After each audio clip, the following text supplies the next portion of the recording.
ปลาอย่างปลาปากเป็นปลาปากเป็นโอ้ยโอ้ยังคนโหดบาทจังบอกก็ยังบอกคนมาเนาะให้ได้ก็มาเนาะพี่ลึกแท้โอ้สุดยอดอ๋อมานอยู่ได้นี่โอ้โหมีปูคนลงไปก็กัดคนได้ก่อนกำลังปล่อยปลาโอ้ปลาสะทุงนี่ของเชฟปลาคูนวีหนึ่งกัดนี่แหละสดเด็ดอ๋อขี่ปลามุกขนาดคักปลาสะดุงจอดบอกมาดีนะสูตรใหม่ทำไมได้มันพันเนื้อวันนี้กำลังตกมองอันนี้อ๋อตกมอง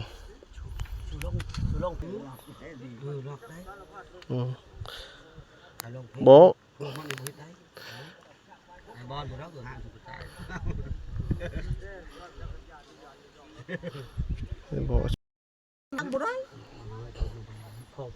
ปลาลายพี่ดึกกูพี่น้อง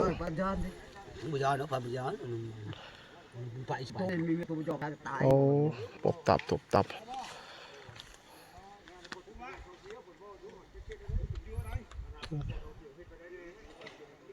บนท่องเที่ยวก็มานั่งฮีลาไปทางนั้นผู้เฒ่านะคือไปไหวแท้ทีนี้พูดเสียเรื่องจำแหนะที่เราอย่างนี้พูดเลยไหวอย่างนี้มันความนี่สิพูดไปพูดมันความในนี่สมะได้ปะที่ได้หมดถอนพูดครับคุณเลยเสียเรื่องถอนก็ไปทางธรรมศาสตร์สร้างไว้คน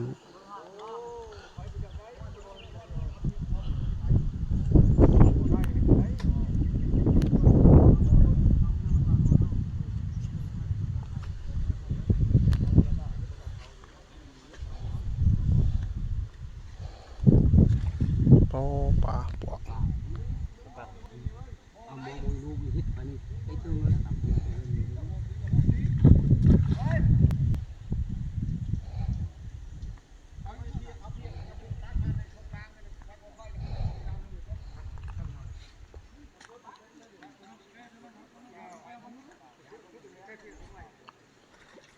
โอ้ปวดปลาบวบ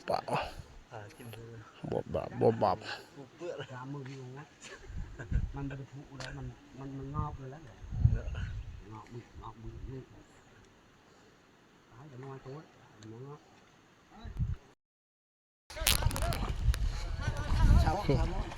สาวโมลอยไป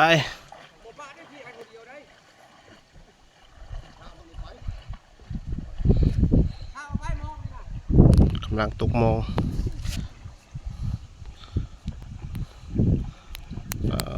ลึก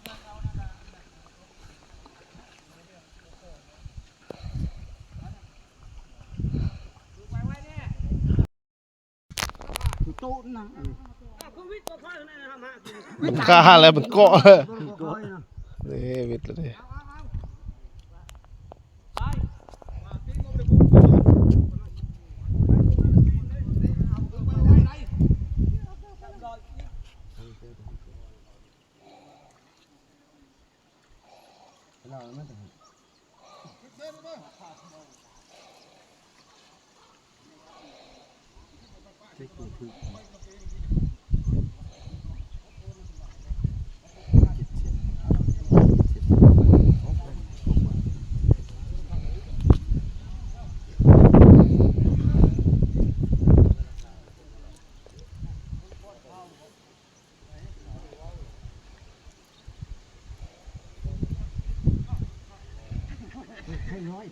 ร้อยแปดนี่เลย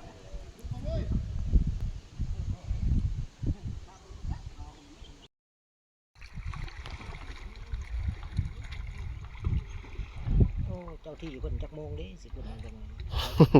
จะทำขึ้นคนเฮ็ดนั้นก็น้ำกลางน้ำมันเลยบ้าไปใช่บ่เห็ด ปลาจังผ้าปลาจังผ้า ปลาหยาคู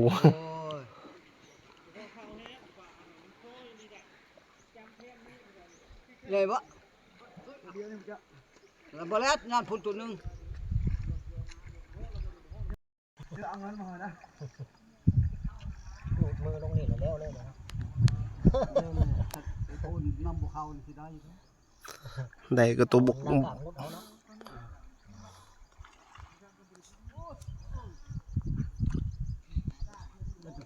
ทำแล้วเลยทำเจ้าคนไหน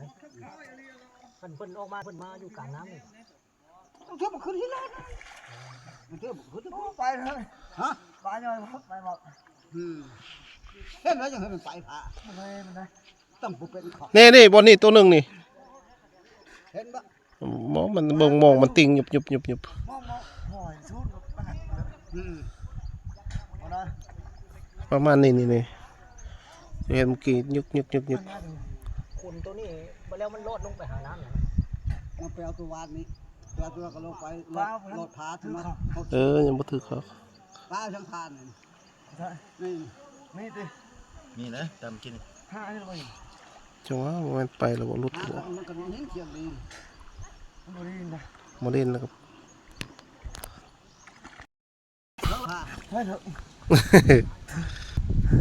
นี่ปลาได้แล้วปลาคุณยาคูสู้เอา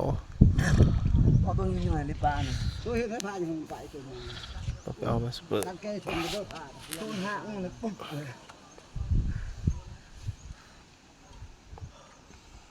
มาดึกป่ะพี่ปลายาคูปลาปักสิบอ่ะตัวสองตัวเรียบร้อย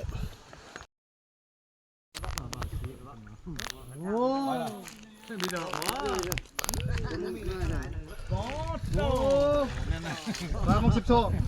10 ปลาอย่างปลาปากเป็นโอ้ยบ่แม่นมันตายเลยที่นี่ปลาปากตาย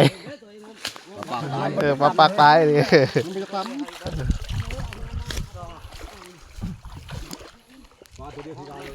ธรรมศาสตร์ปากตายโมเป็นปากเป็นปากตายมันโมเป็นแล้วตายแล้ว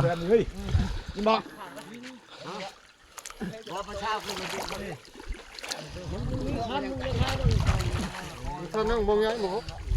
ตัวนี้เอาแล้วเนาะเอาเข้ามานั่นแหละน่าตัวเป็นไงนะเลย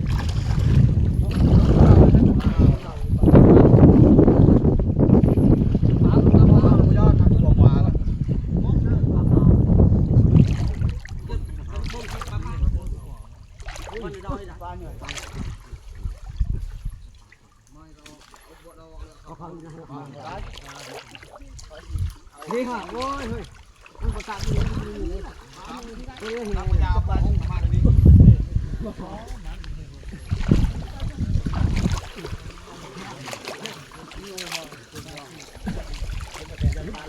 กระชลาไม่ได้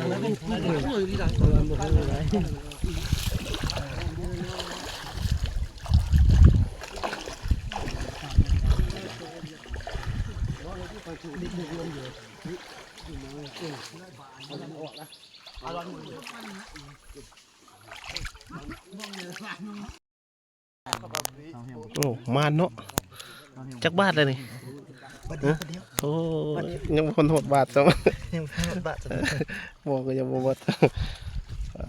ตัวน้องหาอยู่หากิน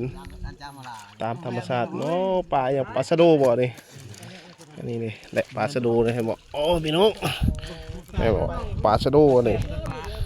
ประมาณเอาห้อยปลาสะโด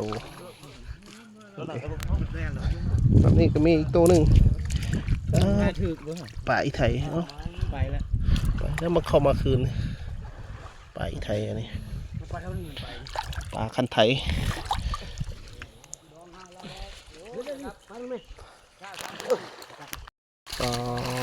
มาเนาะ เยอะถึงบ้าน มัน ถึงบ้าน ก็คนมานเนาะให้ได้ก็มานเนาะพี่ลึก ติด แท้ มาตัวเดียวฝากๆนะ สุดยอดอ๋อเดี๋ยวมา ข้าราชการตัวนี้แกยังไม่ว่า พี่น้องมื้อนี้ออกมาอยู่ป่าหาอยู่หากินมานอยู่ได้นี่หากับบาทเดียวอันนี้คนหา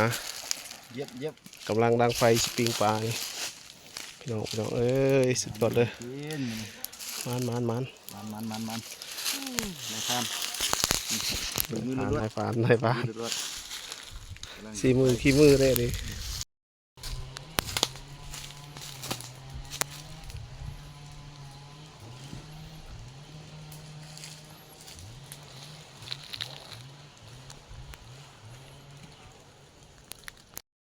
เลี้ยงลูกแล้วมันกัด กินลูกได้ บ่มันกัดคน อ๋อพอครัวนี่พอครัวมีปู คนลงไปก็กัดคนได้ต่อนะ กำลังปล่อยปลาโอ้ปลาสะทุงนี่ของเชฟปลาไทย วีนึงกัดที่บ้านเลยค่ะ โอ้ แบ่งผักไข่แล้วคนไปลงการสาบแล้ว อันนี้ปลาโค บ่แม่นปะโคแม่นบ่ แม่ล่ะ ปลาอีกชุดคือมาเป็นปลาอีกชุดที่เด็ดที่เหล่าขาว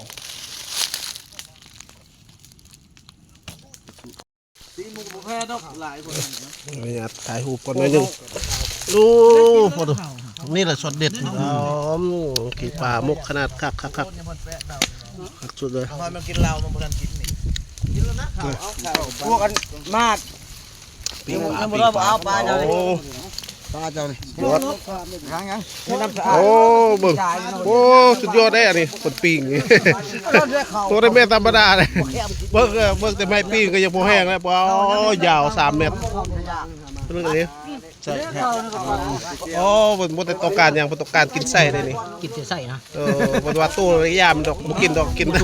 ปรุงไปได้ปิ้งไปได้ก็ยาวกินแต่ไส้มันอะไรก็ยาว เอาไหมเอาข้าวใช่จะทำไหมกินมาได้ไหมเมื่ออย่างยามโอ้ยมันต้องใช้ปลาปูนะเบิ้ง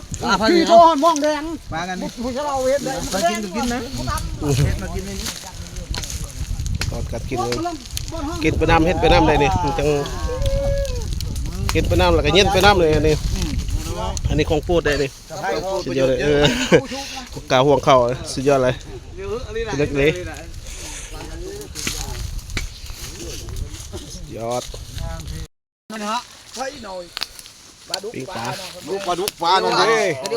ปลาชะดูยอด กันจะเอามือมามาเลยนะ ก็แย่งกันครับ ยอดเลย อยากปลาดุกบุแมนบุแมนนะปลาปลากันนี่เดียว กำลังกล้วย ปลาดุกเป็นปลาดุกปลาโคนก็กระมวลปลา แย่งเย็นได้ซะ ใส่ อ่อนบนปลาได้เลยรถได้รถก็รถปลาเอากระเพราพวกอะไรนะจานเฮ็ดได้ปลาน้อยปลาเอากระเพราพวกเอามากินอยู่บ้านกระเพราน้อยนะเมื่อกี้ไม่ได้ว่าแกเดียวเกี่ยวเลยว่าบอกกับน้อยมีหอยมอนเนี่ยเขาไปป่ามันเลยบุตรเด้อ3 ปีเมื่อเลยมาแล้ว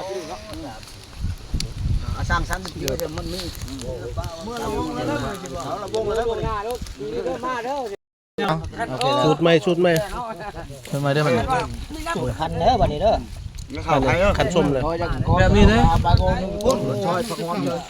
ขันส้มแล้วก็จำเจียวเพี้ยนี่ป๋อสุดยอดเลย โยนเลยมาเลยเดี๋ยวให้มันยัง เอาตัว กินปลาต้องกระตูเปื้อนแก้เสื้อกินนี่ ผมครับ ผ่าน้อง ผ่านน้อง มันไม่ น้องแค่ ก็ได้นะ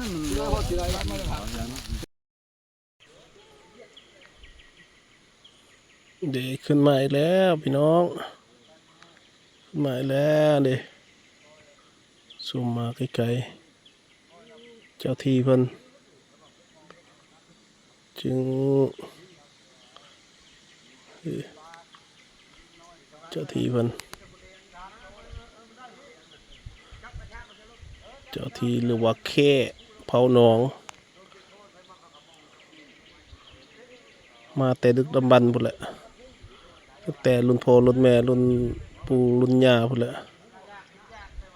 มาเป็นหลายรุ่นแล้วที่ว่าเพิ่นอยู่ประจำอยู่หนองหรือว่าคือว่าหนองอย่างหนองสองห้องบ่ยอดน้ำสองห้องคุณสองห้องรอแปลวน้ำเอิ้นแนวหนึงก็ได้เด้อจับภาพเพิ่นลอยสบายอยู่กลางน้ำเลยกลางหนองกลางน้ำเพิ่นบ่เข้ามาใกล้ได้นี่เห็นแบบลาง แก้งประกงจ้ะ ๆนี่สำนี้ละ